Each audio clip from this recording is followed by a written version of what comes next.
here at the Albany pump station, and this impressive building was constructed in 1874. It's now home to the rebooted C.H. Evans Brewing since 1999. Come with me. I'm Neil Evans. I am the proprietor here at the C.H. Evans Brewing Company at the Albany pump station.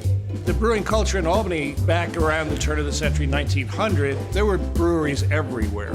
Even in my hometown of Hudson, New York, there were 3 separate breweries. But my family did have the largest brewery in the area. Knowing my family legacy, there was always something in the back of my mind saying, wouldn't it be fun to reopen the family brewery? Oh, that'd be a fun thing to do. And as it turned out, it was much, much more than that.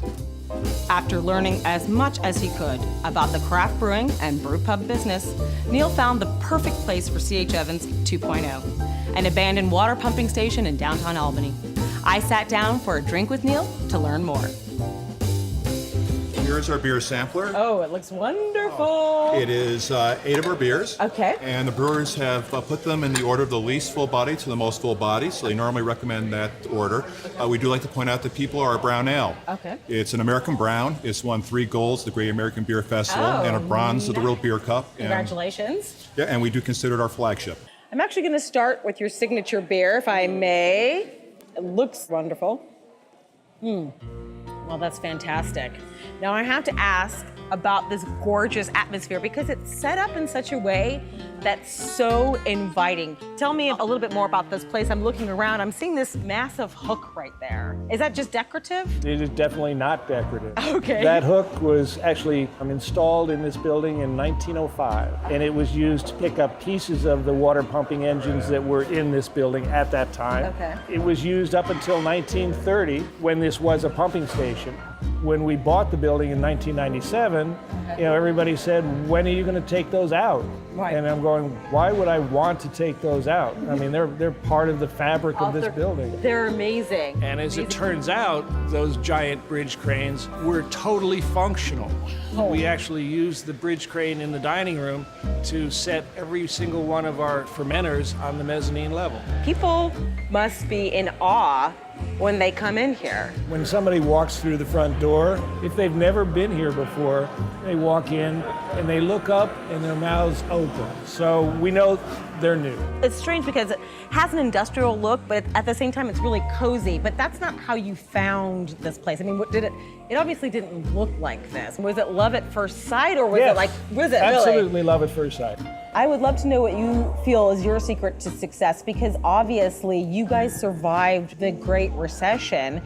I have a theory it's because I can see the passion coming through, but what else do you think? It is passion. It's pure and simply passion. I did not get into this business because I wanted to get rich. Right. I got into this business because I had a passion for beer. I love that. Thank you for taking the time to talk to us today. You have a wonderful, friendly staff. Everything is so warm and welcoming. So cheers. Cheers.